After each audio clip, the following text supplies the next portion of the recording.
Hello everybody, this is JVB from the Post Game Report podcast. I have the PlayStation Vita here, and I know I've done several videos regarding the PlayStation Vita, and since there's a new version of the PlayStation Vita coming out, a revamp, it's going to be thinner, lighter. These bezels, not bezels, but these particular pads right here, they're going to be smaller. Actually bigger. Going to have a wider circumference, so this way when you're holding it, you have more area and you're not touching the rear screen, or the rear touchpad, excuse me. It's not going to have the OLED screen.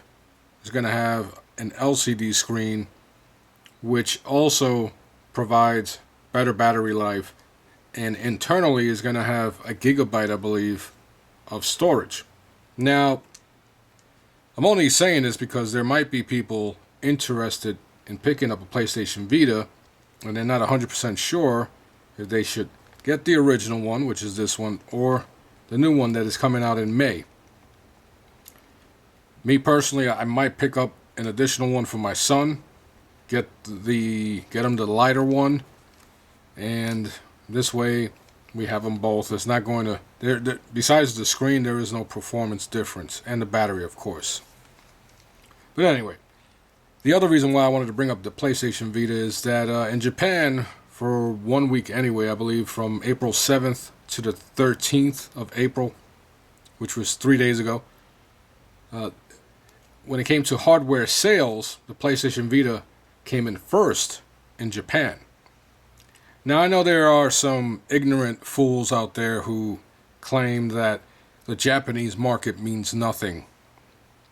Well, that's foolish.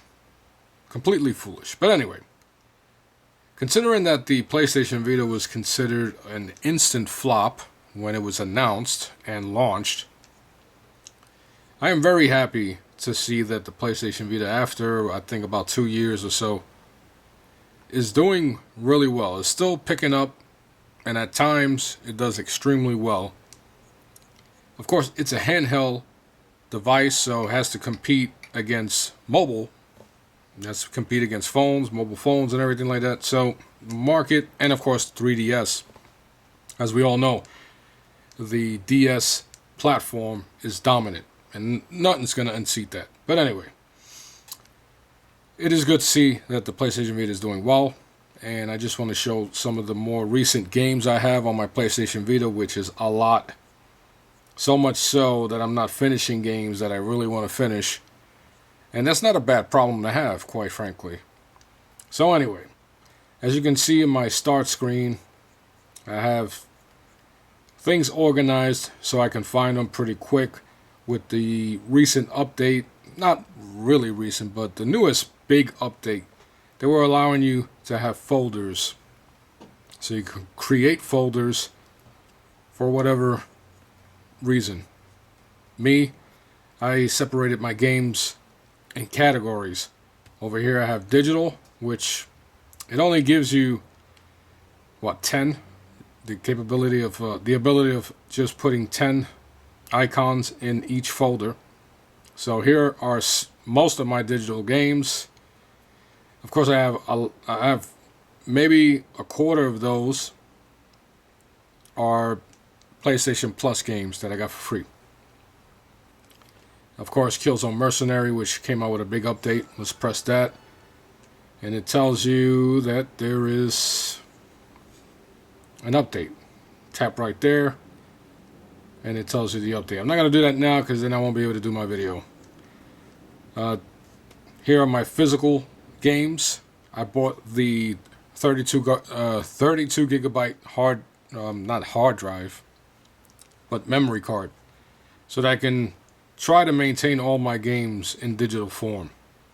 But once in a while, you run into a nice deal in Mortal Kombat, MLB 13, or specifically Mortal Kombat was the first physical game I bought when I first picked up my PlayStation Vita. And then I have arcade titles, Sound Shapes, Hotline Miami, Escape Plan, I'll tell you what, Hotline Miami, it's doesn't look the best. I mean, it's done purposely. It's an indie game that has an old school 8-bit graphical feel, artistic style, excuse me. And the soundtrack is amazing. And it even tells you, if you want to enjoy this soundtrack, use your headphones. And they weren't joking. The soundtrack is phenomenal. Don't let the graphics fool you. There is a story here, and there is really good gameplay underneath these 8-bit visuals. Really freaking fun game, very challenging, and I think it might still be free in the PlayStation Plus. I bought it when it came out for the PlayStation Vita. I heard a lot of good things about it on the PC end. And I couldn't put it down. And they're coming out with Wrong Number, with second one. So I definitely look forward to that. Anyway, another game that I would recommend if you're looking to get a PlayStation Vita and you want some instant action as soon as you turn it on, something you can play on the train or the bus, wherever, but also provides you with enough gameplay that it's worth your money. Guacamelee. Guacamelee is another game. I don't know how much it costs if you're a PlayStation Plus member or how much it is now on the PlayStation Store. But it's another title that it has a better visual style than, let's say, the game I just showed you, Hotline Miami. It tells me there's an update. I'm not going to do that now. But it is extremely fun. It has a quirky story. Reminds me of Castlevania. Has a funny sense of humor as well. And let me see, another arcade title that would provide some really cool fun. Sin Mora is another good one. And down here I have some extra ones that I downloaded recently. Lone Survivor, which I haven't played yet. Looking forward to playing that one. And Fez. Fez is cross-buy. I believe it's $10. And you can actually do a cross-save. I don't know what it's telling me here. But you can do a cross-save and play it on your PlayStation 4 or PlayStation 3. So for the price of one, you're getting all three versions of Fez. You want to talk about retro style? The other day I did a video about my Samsung Gear 2 Neo because of that retro feel of watching Dick Tracy, Michael Knight on their fancy watches. Well, Fez, games like Fez and Hotline Miami, they bring out the retro gamer in me. You can tell right here with the graphics and everything. So I'm just showing you these because there are games on the PlayStation Vita. There is a ton of games on the PlayStation Vita. I tell you what, Persona 4 Golden is such a freaking long game. It's the type of game that I might finish maybe next year because I play it here and there so I can crack at it.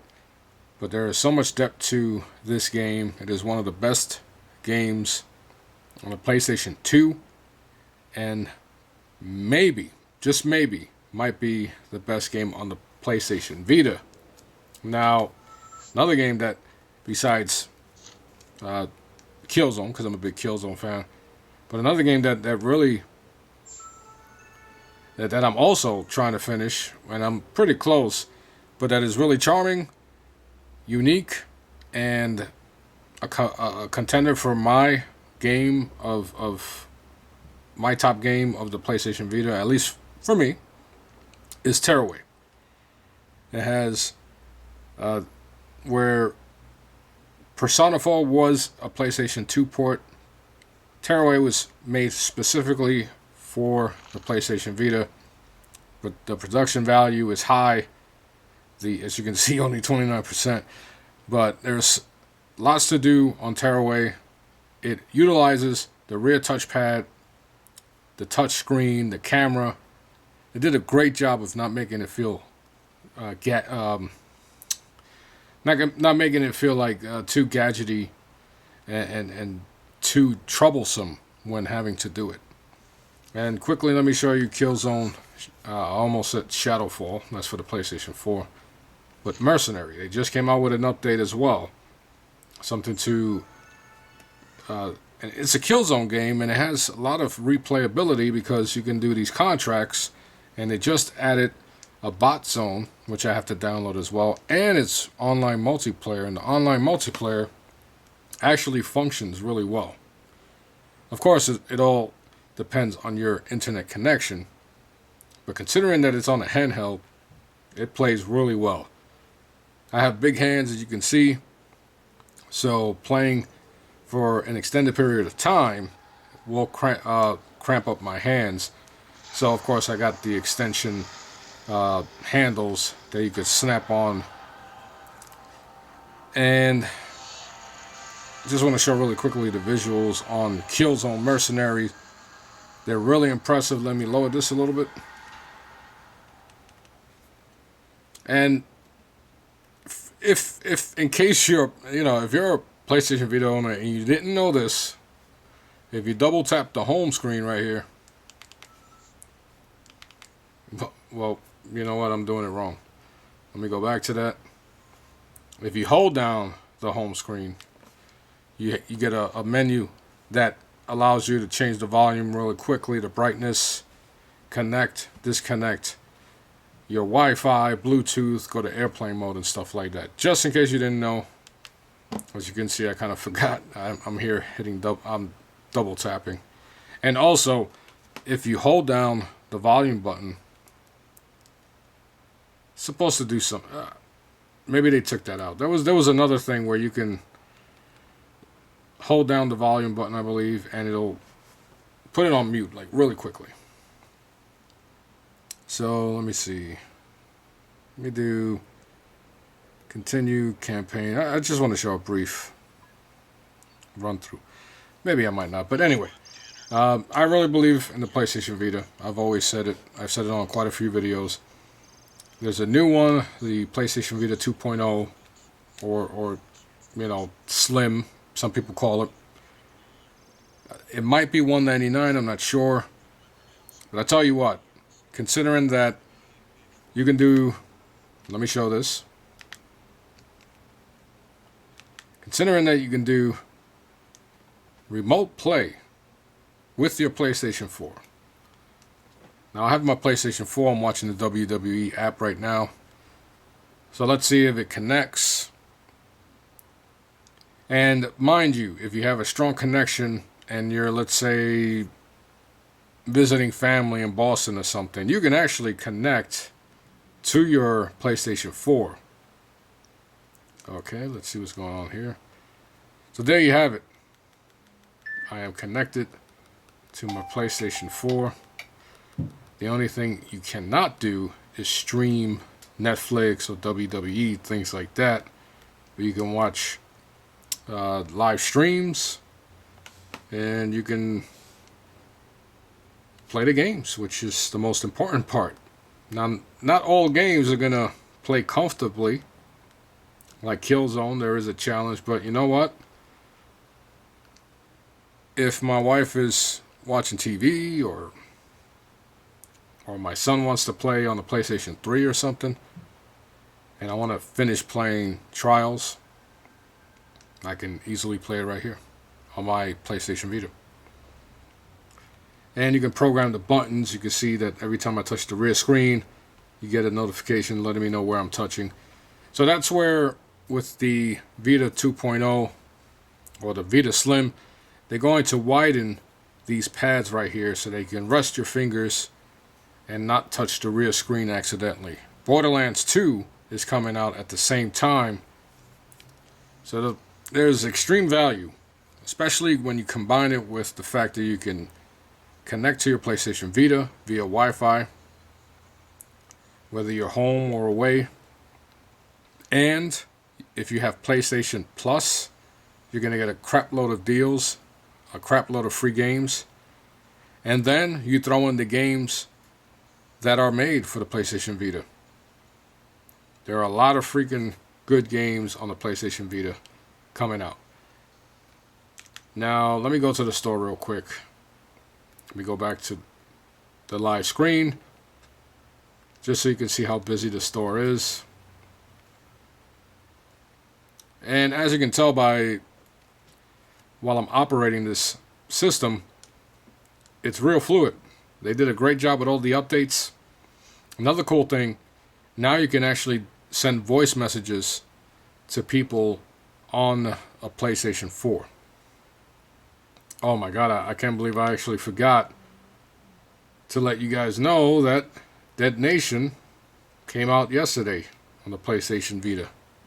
So I have it on the PlayStation 3, on the PlayStation 4, and on the PlayStation Vita. And that's something that Sony has done a really good job with, is making everything streamlined within their network, within the Sony platform. So when you buy a game, like a lot of the independent games and arcade games, if you buy them on the PlayStation Vita, chances are you will also own it on the PlayStation 3 and PlayStation 4. So, in my opinion, the PlayStation Vita is no longer just something that you would consider a standalone piece of hardware, because now what Sony has done, and who knows if PlayStation Now, which is their streaming service, who knows how that's going to work with the PlayStation Vita. Now I consider the PlayStation 3, the PlayStation Vita, and the PlayStation Plus, I consider them all an interconnected unit. And that's something that, not to go bashing Microsoft or anything, but when you buy, let's say, for example, I have a Surface RT. When I bought Halo, I even forgot the name of the game, the Halo game that came out on the Surface RT. So when I bought it on the Surface RT and it came out on the Xbox One, I had to rebuy it. Now granted, they gave us a discount. I had to buy it for about $7 or something like that. But after paying $15, I think it was $15 on the Surface RT, I had to pay an additional amount on the Xbox One. And I was going to buy it regardless because I wanted to support it. And let me look at the name here. I don't know. I'm sure you guys watching the video are screaming out the name.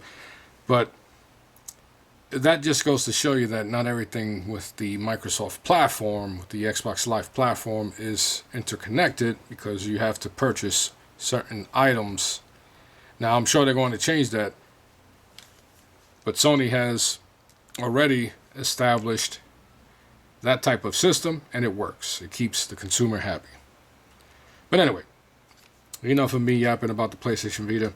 Let me know in the comments if you own a PlayStation Vita, or you're planning to get a PlayStation Vita, and which games you have or you're planning to get, what future titles you're looking forward to. And if you haven't done so, please subscribe to my channel.